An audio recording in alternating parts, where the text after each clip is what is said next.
नमस्कार। आज की बात में आपका स्वागत है।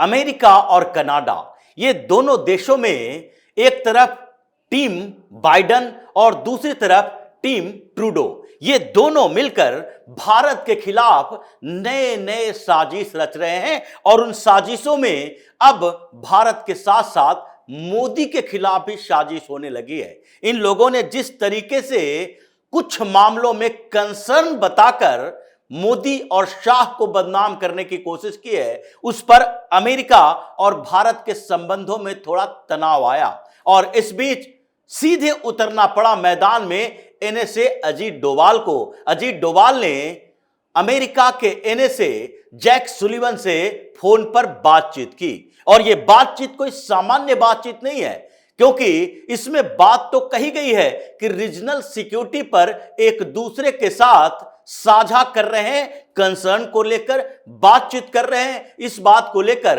कि चीन, भारत और अमेरिका, ये तीनों के बीच जो बटे हुए क्षेत्र हैं, जहां पर चीन आधिपत्य बनाने की कोशिश कर रही है, वैसे में क्षेत्रीय सुरक्षा एशिया पैसिफिक के क्षेत्र में कैसे निर्धारित की जाएगी, इस पर बात हुई। लेकिन यह बात करने के लिए एनएसए डोभाल ने फोन पर बात नहीं की। शुरुआत अमेरिका की तरफ से हुआ कि भारत ये बताए कि आजकल चीन क्या कर रहा है, क्योंकि इस बीच ब्रिक्स की बैठक में जैसे भारत, चीन और रूस तीनों एक प्लेटफॉर्म पर आए, अमेरिका को मिर्ची लगनी शुरू हो गई। उसे लगने लगा कि अगर चीन और भारत के बीच थोड़ी सी भी बेहतर संबंध हो गए और रूस के एंट्री हो गई तो फिर मेरी स्थिति खराब हो जाएगी। और इसमें टीम बाइडन की जो भूमिका अभी नजर आई, जिस तरीके से इन लोगों ने बार बार कनाडा और अमेरिका में खालिस्तानी सेपरेटिस्ट,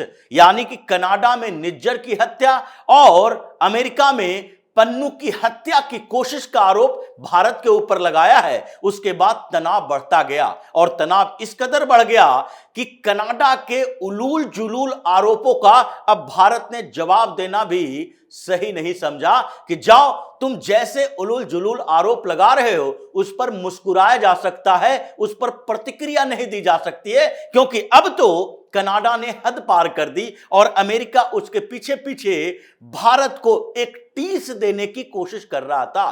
क्योंकि पिछले दिनों अमेरिका ने यह कहा कि देखो भाई, जिस तरीके से कनाडा ने कहा है और वाशिंगटन पोस्ट में यह आर्टिकल छपा है कि निज्जर की हत्या में भारत के जिस मंत्री की बड़ी भूमिका थी, जिन्होंने निर्देश जारी किया था, वो है भारत के गृह मंत्री अमित शाह। और ये वाशिंगटन पोस्ट की रिपोर्ट में सामने आया और इसे कहा किसने था?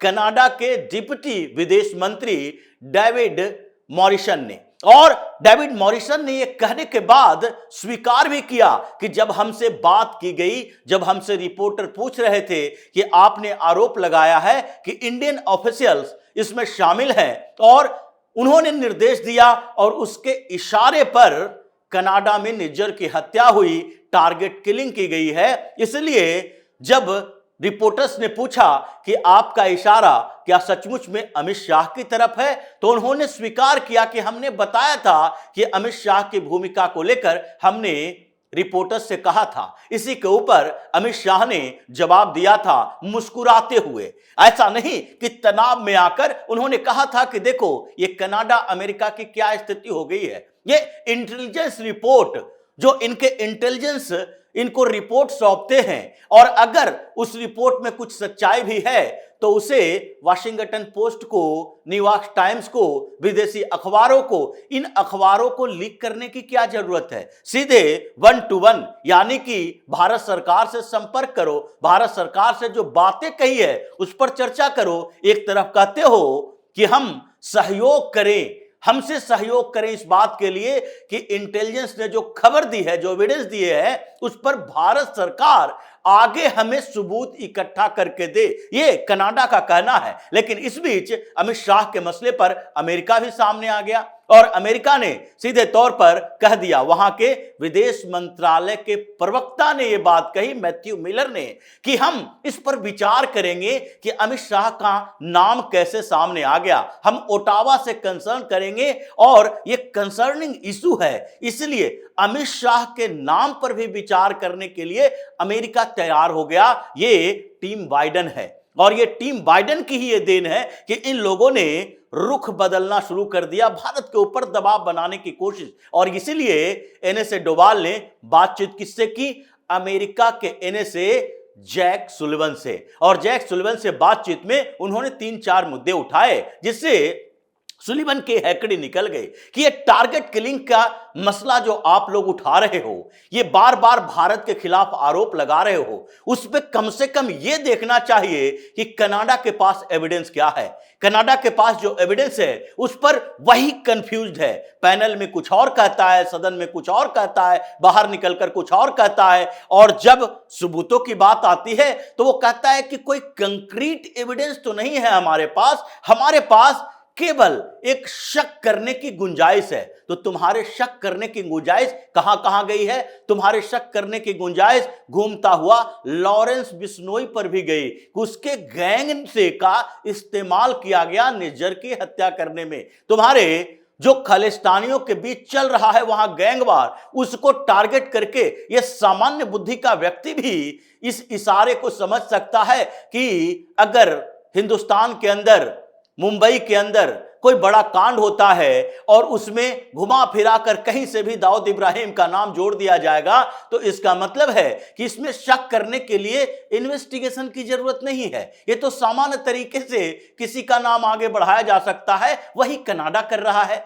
कनाडा लॉरेंस बिश्नोई का नाम आगे बढ़ा दिया। लॉरेंस बिश्नोई जो साबरमती के जेल में है, उसके शूटर का नाम आ गया, और इसे जोड़ कहां से दिया? गुजरात के जेल में है, हिंदुस्तान में है, तो अमित शाह से जोड़ दिया क्योंकि वो होम मिनिस्टर हैं। तो इसलिए ये शक इस तरीके से गुत्थी में आप हमें पेश करेंगे एविडेंस, तो फिर वो सुलझेगा नहीं। और कनाडा की स्थिति अलग है, अमेरिका की स्थिति अलग है। अमेरिका को कम से कम इस बात के लिए सोचना चाहिए कि अगर कनाडा ने आनन फानन में एक बात कह दी, तो आपके विदेश मंत्रालय के प्रवक्ता को यह बात कहने की क्या जरूरत पड़ी थी कि भारत में अमित शाह के ऊपर जो शक किया गया है वो शक सही भी हो सकता है। इस पर हम कंसर्न रखे हुए हैं और ओटावा से बातचीत कर रहे हैं। अमेरिका को अपनी इस गंभीरता को समझना चाहिए, क्योंकि अब यह लगने लगा है कि अमेरिका में जो बाइडेन कमला हैरिस का पूरा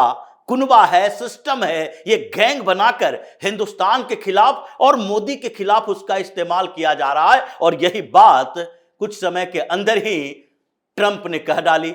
ट्रंप ने बांग्लादेश की बात उठा दी, और बांग्लादेश की बात भी उस समय उठाई जब दीपावली की शुभकामना दे रहे थे हिंदुओं को। और उस समय उन्होंने कहा, और अपने संबोधन में जो उन्होंने संदेश जारी किया उसमें 3 बार मेरे सबसे अच्छे दोस्त पीएम मोदी की बात उन्होंने कही, और सीधे तौर पर कहा कि हम पीएम मोदी के साथ हमारी अच्छे संबंध हैं और हम भारत के साथ एक बेहतर संबंध बनाने की पूरी कोशिश करेंगे। उन्होंने ये कमला हैरिस और बाइडेन दोनों को चेतावनी भी दी हिंदुओं के मसले पर। अभी तक अमेरिका चुप्पी साध कर क्यों बैठा हुआ था? क्यों नहीं ये बात कर रहा बाइडेन या कमला हैरिस चुनाव प्रचार के दौरान कि बांग्लादेश के अंदर हिंदुओं के खिलाफ क्या हो रहा है, क्रिश्चियनों के खिलाफ क्या हो रहा है? क्रिश्चियन बोलना तो ट्रंप की मजबूरी थी, बात तो हिंदुओं के लिए बोलना था कि जिस तरीके से बांग्लादेश में या किसी दूसरे देश में अल्पसंख्यकों के ऊपर अत्याचार होता है